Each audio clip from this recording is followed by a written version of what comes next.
여러분 안녕하세요. 저는 이춘성 목사입니다. 여러분 오늘 AI 시대 디지털 사역의 한계와 가능성, 디지털 기술 혁신 앞에선 그리스도인과 교회라는 주제로 제가 잠시 발표 드리도록 하겠습니다. 아마 이제 다 자료집을 보셨기 때문에 그 자료집을 다 읽으면은 한참 시간이 걸리겠죠. 그래서 나중에 한번 읽어보시고요. 그리고 또 이미 읽어보신 분도 계시겠지만은 그 내용을 보시고 이제 나중에 참조하시면 좋을 것 같습니다. 제가 준비한 PPT 자료를 좀 띄워주시겠어요? 네. 저는 소개하신 것처럼 분당 우리교회 협동 목사이며 한국기독교윤리연구원에서 선임 연구원으로 일을 하고 있습니다. 그리고 한 10년 넘게 영국하고 한국 라브리에서 국제 멤버로서 간사로서 일을 했었습니다. 그러다 보니까 이제 사회문화적인 이슈들과 그리고 윤리적 이슈들에 대해서 관심을 가지고 쭉 공부를 해왔고요. 그리고 이제 박사과정에서 기독교 환대 윤리에 대해서 공부를 하고 그리고 이제 이 뭘까요? 그 과학과 기술 분야는 제가 대학에서 고분자공학을 전공을 했는데 그 이후부터 쭉 그 연구했던 분야 중에 하나입니다. 코로나 팬데믹이 전 세계를 휩쓸었던 그때 이제 교회는 익숙한 예배당의 문을 닫고 온라인 교회로의 발걸음을 이제 아주 이렇게 옮기려고 노력을 했죠. 그리고 줌 화면 그리고 또 여러 가지 뭐 유튜브 채팅창 그리고 메타버스라는 이야기들이 굉장히 많았습니다. 그런데 코로나 팬데믹이 끝나자마자 언제 그런 얘기를 했다는 듯이 모두 다 쏙 들어갔어요. 이 소위 말하는 그 대형 교회들, 저희들이 말하는 대형 교회들은 메타버스라는 걸 이용을 해가지고 거기 안에 가상 공간에서 교회를 만들자. 또 그 안에서 이제 선교를 해야 된다. 여러 가지 이야기가 있었지만 사실 솔직히 말하자면은 그게 우리에게 인간 이 피부와 살을 가지고 있고 그리고 이 뼈를 가지고 있는 또 피가 움직이고 있는 이 아날로그적인 인간에게 있어서는 그게 익숙할 수 없는, 절대 익숙할 수 없는 그런 재료입니다. 그런데 이제 왜 인간이 이 디지털이라는 환경, 그리고 또 기술이라는 환경, 이걸 통해 가지고 뭔가를 이루어낼 것인가, 또 그것을 계속 추구하는 이유가 무엇인가라고 생각해 본다면은, 이거 인간이 가지고 있는 아날로그적인 한계성을 항상 우리는 부딪히기 때문에 그 무한의 영역, 그 완벽의 영역, 그 이터널티의 영역을 우리는 항상 갈구해 왔습니다. 그리고 이 기술, 과학이라는 것이 이러한 것들을 보완해주는 것, 또 증강해주는 것뿐만 아니라 결국은 인간이라는 존재를 무한한 존재로서 완성시켜 줄 것이라는 꿈을 굉장히 많이 꾸고 있었습니다. 이러한 그 기술 사고죠. 기술 세계관적 사고는 사실 요 근래에 나타난 것이 아니라 오래전부터 있어 왔습니다. 여러분들이 잘 알다시피 르네 데카르트가 인간에 대해서 이제 규정을 했죠. 그래서 나는 생각한다, 고로 존재한다. 인간의 사고와 이성을 가장 어떤 것에 있어서의 가장 중심에 두기 시작을 했고요. 합리성과 이성이라는 것을 통해 인간을 분석하기 시작하면서 그때부터 인간을 기계론적 사고로 보게 되는 흐름이 이제 형성되게 됩니다. 이것은 거의 종교개혁과 거의 비슷한 시기에 일어났고 이 이후에 뭐 계몽주의 그리고 꽁트와 같은 사람들 그 이후에 있는 여러 철학자들에 의해서 인간의 감정 또한 인간의 어떤 사고뿐만 아니라 감정 또한 일종의 기계적 어떤 작용 반작용 인과율에 따른 형성되어진 것이다라고 이해하기 시작했고요. 이러한 이해와 이러한 시작점이 결국은 지금까지 형성되어 와서 디지털 기술이라는 어떤 기술 혁명, 기술 혁신을 통해 가지고 한 번 더 도약하게 된 겁니다. 여러분도 아시겠지만 1차 산업혁명, 2차 산업혁명, 그리고 3차 산업혁명, 지금 4차 산업혁명의 시기가 있다고 하는데 이 산업혁명의 곳곳의 시기 가운데서 나타난 것이 뭐냐면 바로 이 인간을 완벽하고 그리고 영원한 존재로 만들기 위한 어떤 기계론적 사고의 기계론적 세계관의 어떤 버전 업그레이드라고 볼 수가 있습니다. 그런데 이제 우리 기독교가 이 기계론적 사고, 기계론적 세계관에서 벗어나서 성경적인 기술관, 성경적인 과학관을 가지고 이 성경적인 세계관을 통하여서 이 기술과 과학을 어떻게 볼 것인가에 대한 굉장히 중요한 논의가 필요한데 이 논의에 대해서 사실 외국에서는 미국이나 영국, 캐나다 이 기독교 역사 오래된 곳에는 이러한 연구들이 꽤 많이 있지만 이 한국 사회 그동안 한국 교회 가운데서는 이런 일들이 너무 좀 논의되지 않은 상태에서 또 연구되지 않은 상태에서 교회에서는 뭐 교회가 성장하는 게 제일 중요하잖아요. 또 선교사님들이 여기 다 모여 계시겠지만 선교는 또 선교해가지고 또 가서 교회 많이 세우고 또 선교에서 회심하는 사람들이 많아지는 것이 또 교회를 원하고 또 우리도 그것을 하다 보면은 그게 재밌고 그러다 보니까 실질적으로 이러한 부분들에 대한 관심이 덜했던 건 사실입니다. 지난 2024년 미국 바나그룹에서 실시한 조사에 의하면 미국 목사들의 4분의 3이 인공지능을 통해서 하나님께서 일하실 수 있다는 그 응답을 했습니다. 실제 제가 현장에서 만나는 젊은 목사들 그리고 40대, 50대까지만 해도 이 목사님들의 상당수는 벌써 이 챗GPT나 제미나이 그리고 클로데와 같은 인공지능 기술을 이용해 가지고 설교에 도움을 받고 또 그 설교를 작성하고 있고 그 부분에서 처음에는 한 2년 전까지만 해도 처음 나왔을 때는 그거에 대한 거부감이 꽤 많았지만 지금은 상당히 많은 목사님들과 선교사님들은 어떤지 모르겠지만요. 목사님들은 그 거부감 없이 그걸 사용하고 있습니다. 오히려 더 잘 사용하기 위해서 열심히 노력하고 있는 상황이에요. 그래서 이 상황 가운데서 그러면 더 잘 사용하다 보면은 나타나는 그 부작용이 있을 수 있잖아요. 많이 사용하고 더 잘 사용하고 그리고 이걸 통해 가지고 뭔가 탁월한 어떤 걸 만들어내려고 노력하다 보면 기술은 항상 그 끝에점에 지향점에 어떤 위험이 도사리고 있습니다. 트랩이 있다는 거죠. 이 트랩이 도대체 무엇인가 우리는 좀 알아볼 필요가 있습니다.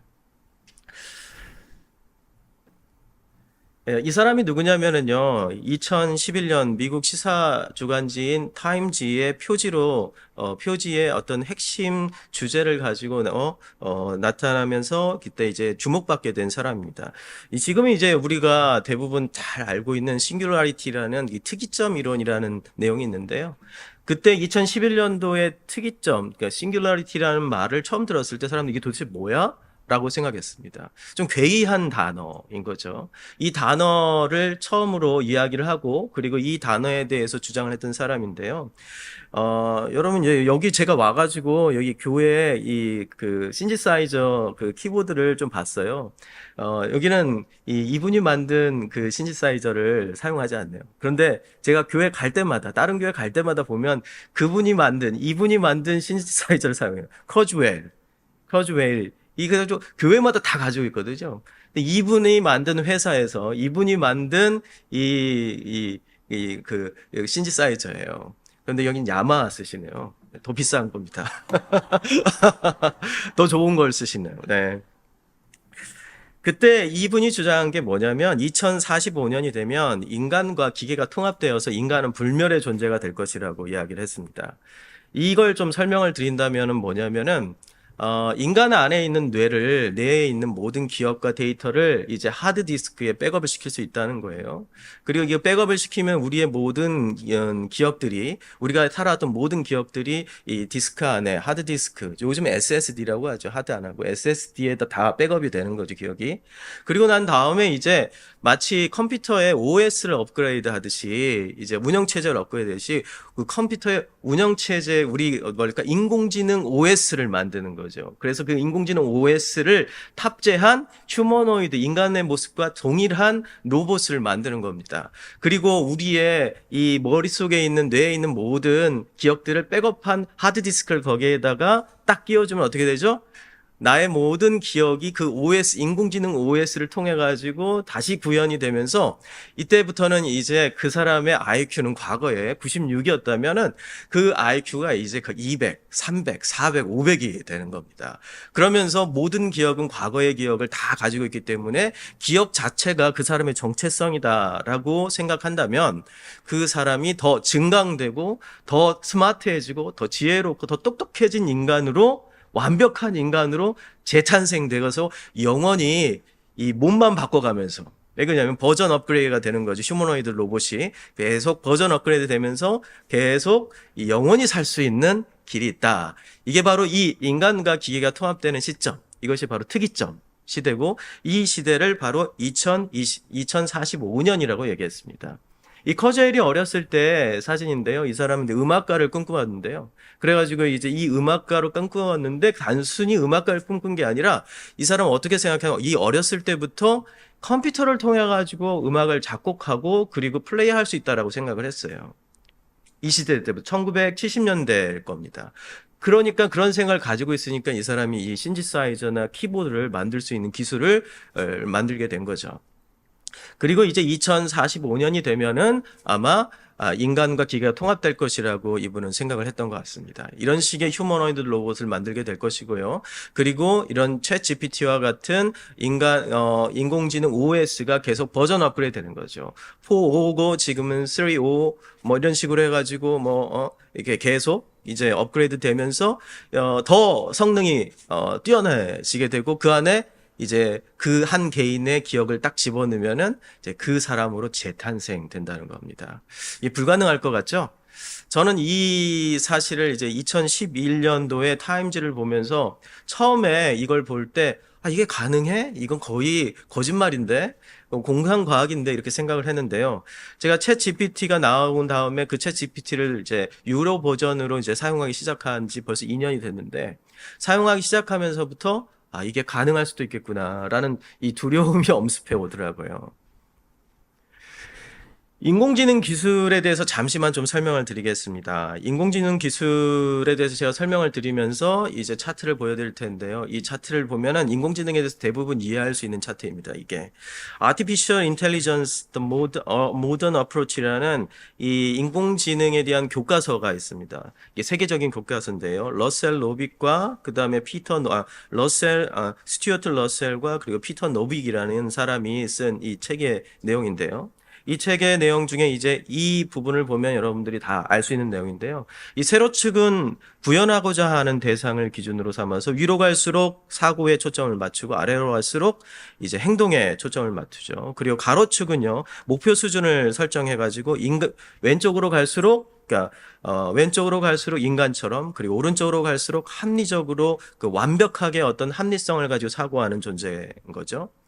이렇게 봤을 때 이 이제 1이라고 써져 있는 바로 첫 번째는 인간의 행동을 모방하는 인공지능을 말합니다. 자율주행 차량이나 병자나 아이를 돌보는 로봇, 그런 거죠. 근데 사실 병자와 아이를 돌보는 그 로봇은요, 특별히 1970년대에 이미 기독교 윤리학계에서 논의가 굉장히 많았습니다. 어떤 거냐면은요, 이제 병자인 노인이 이제 병을 걸린 이제 병자를 이 간호사들이 이제 돌보잖아요. 이제 돌보는데 간호사들이 너무 기계적으로 돌보는 거예요. 인간성을 결여된 채 기계적으로 돌보는 그 간호사들, 그리고 또 의료진들을 대상으로 해서 기독교인이 과연 그렇게 돌볼 수 있느냐라는 기독교 윤리학계 내부에서의 의문이 있었습니다. 인간성을 상실한다면은 그러기 때문에 인간성을 가지고 인간적으로 환자를 돌보는 것이 무엇이냐라는 논의가 굉장히 많았습니다. 그런데 사실 지금 현재는 그때는 간호사들이 인간이 돌보는데도 불구하고 너무 기계적이지 않냐? 라고 의문이 지났자면 지금은 이제 아예 기계가 돌보는 시대가 되는 거죠. 기계와 어떤 인공지능, 어떤 휴머노이드 로봇이 돌보는 시대가 될 수 있다는 겁니다. 둘째는 이제 인간의 사고를 모방하는 유형입니다. 정신상담을 제공하는 인공지능이나 고객 응대를 위한 챗봇 등이 바로 이런데요. 벌써 지금 이제 상담학계 그리고 정신의학계에서는 인공지능을 이용한 상담이 굉장히 많이 이루어지고 있습니다. 실제로 이제 인공지능 상담이 상담학을 정확하게 이해하고 있는 인공지능들이 있기 때문에 그 인공지능을 통해서 상담을 받으면 이 전문 상담사보다 더 훨씬 그 효과가 좋다는 거예요. 그래서 왜 그러냐면 상담사들은 상담을 하다가 기분이 나쁠 수가 있고 화가 나서 얼굴이 붉어질 수도 있잖아요. 그런데 절대 이 인공지능은 그런 법이 없습니다. 항상 긍정이죠. 그러시는군요. 그러시군요. 그렇지만 당신은 이렇게 할 수 있을 거예요 하면서 긍정적인 메시지를 계속 그 사람의 입장에서 펼쳐주는 겁니다. 그리고 이 넷째는 이성적이고 효율적인 행동을 수행하는 인공지능인데요. 주로 산업 현장에서 활용되는 로봇입니다. 이미 이 현대 자동차는 미국에 먼저 이제 싱가포르에서 이걸 적용을 하고, 그리고 이제 미국에 지금 새로 지은 이 공장을 통해 가지고 거의 인간 노동자가 없이 휴머노이드 로봇과 그 로봇을 통하여서 모든 공정이 이루어지는 그러한 스마트 팩토리라고 하죠. 이런 스마트 팩토리들이 이제 만들어지고 있습니다.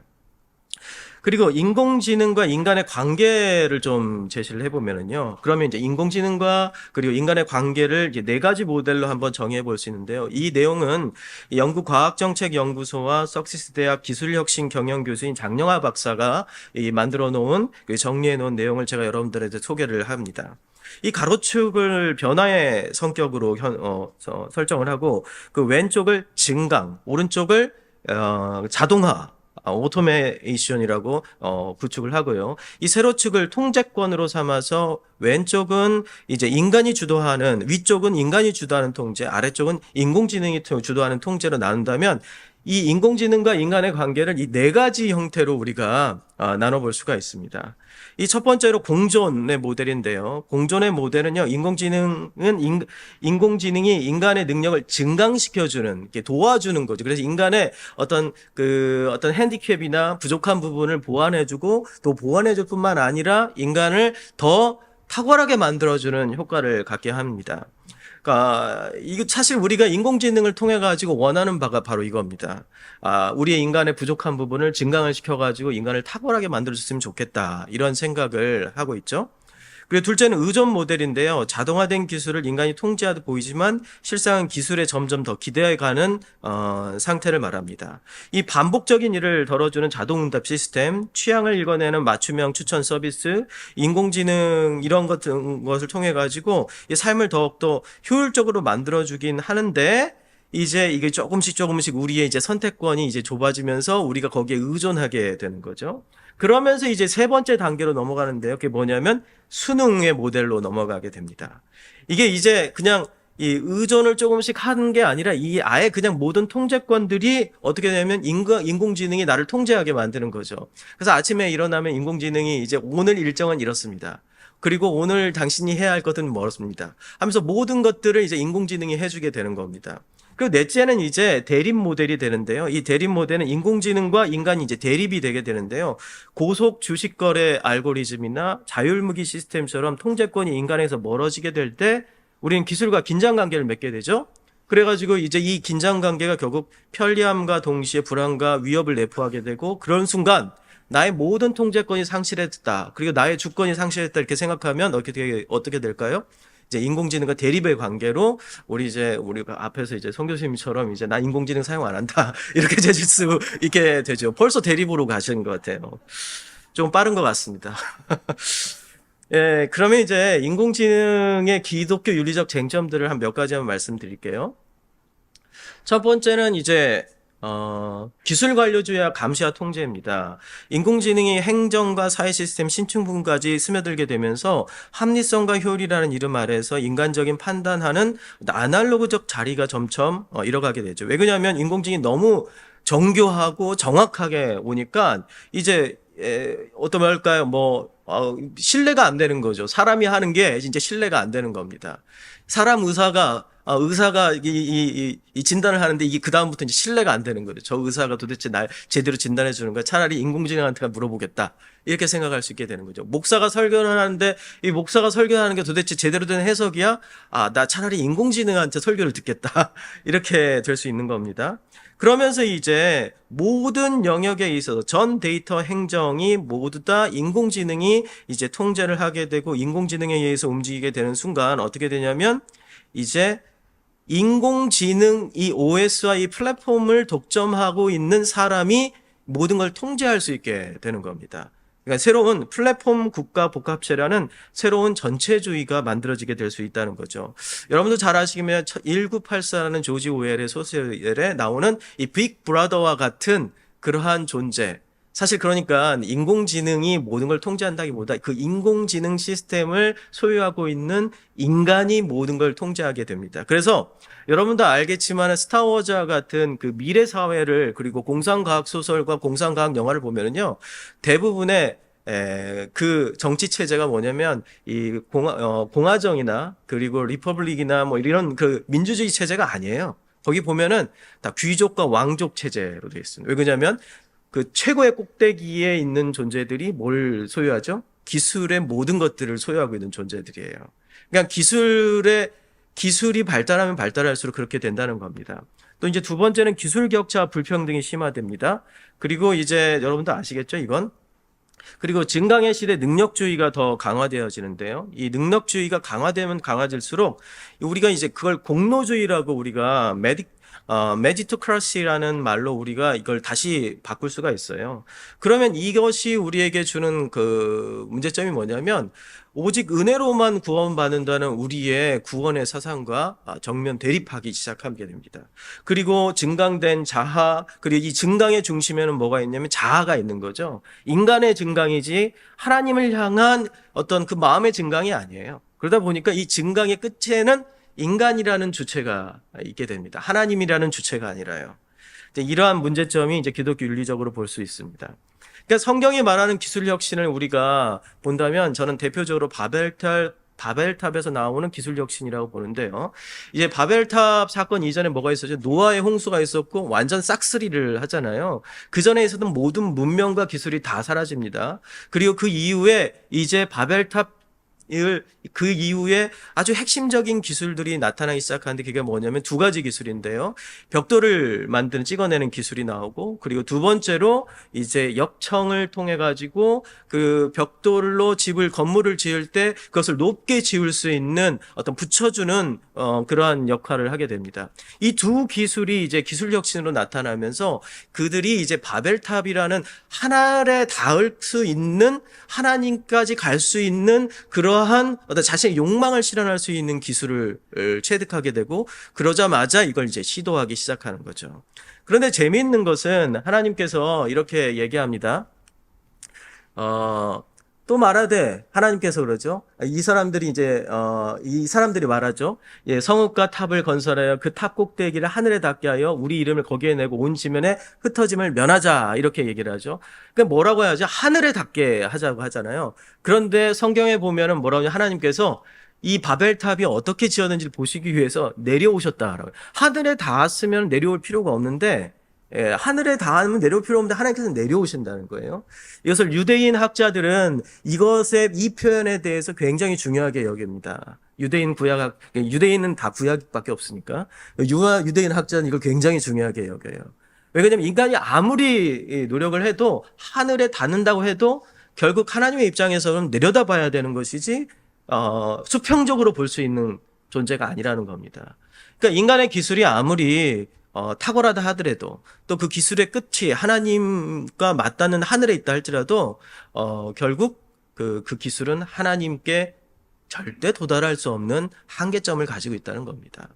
이런 점으로 봤을 때 우리에게 있어서 하나님께서 내려오셔가지고 뭘 하시죠? 그리고 난 다음에 흩으시죠. 하나님이 흩으신 이유는 이 기술 혁신이 문제점이 있기 때문이 아니에요. 하나님처럼 되고자 하는 그 기술을 이용해서 그 기술의 최종점으로 하나님처럼 되고자 하는 인간의 잘못된 방향성과 그 잘못된 욕망 때문이라는 겁니다. 그래서 그 욕망과 그 방향성을 흩으신 거죠. 기술을 흩으신 게 아닙니다. 그렇기 때문에 우리는 이 기술에 대해서 전혀 어떤 터부시하거나, 그리고 새로운 AI 기술에 대해서 그것을 하나님이 주신 문화 명령으로 받아들이고 우리가 그것을 생각해야 돼요. 그런데 문제점은 뭐냐면은 우리가 그것을 단순히 문화 명령으로 생각하고 그것을 긍정적으로 보는 것이 아니라 어떻게 보냐면 그것이 우리 기술 자체가 위협이 될 것이라고 생각하는 겁니다. 그러나 우리가 생각해야 할 또 다른 문제점은 뭐냐면 우리 인간의 욕망은 항상 새로운 기술을 통하여서 하나님처럼 되고자 하는 그러한 욕구와 잘못된 죄성이 있다는 겁니다. 그것을 항상 염두에 둬야 되는 것이죠. 그래서 C.S. 루이스는 이렇게 얘기합니다. 제가 상상하는 그 새로운 과학은 광물과 식물에 대해서도 현대 과학이 인간에게 가하는 그런 위협을 행사하지 않는 것입니다. 설명을 하되 해치워버리지 않는 것입니다. 부분들에 대해서도 말할 때 전체를 기억할 것입니다. 다시 말해 새로운 과학은 자연을 정복하되 자연에 의해 정복당하지 않을 것이며 지식을 얻기 위해 생명을 대가로 치르는 일은 하지 않을 것입니다. 그러니까 하나님께서 이 땅을 정복하고 생육하고 정복하라, 다스리라 이렇게 얘기하셨잖아요. 우리는 이 땅을 정복하고 새로운 기술을 만들고 그 기술을 통하여서 이 세상을 발전시킬 의무가 있습니다. 그럼에도 불구하고 그 기술이 그 지식과 그 기술을 얻기 위해 생명을 대가로 치르는 그 창조를 거스러서는 절대 안 된다는 거죠. 마지막으로 과학기술을 사용하는 인간의 마음이 하나님 앞에 얼마나 겸손한가에 따라서 그 기술의 방향성도 달라집니다. 아마도 디지털 기술의 미래는 그것을 개발하고 사용한 그리스도인과 교회라는 신앙 공동체의 태도에 따라서 달려져 있다고 저는 생각합니다. 여기까지 말씀드리겠습니다.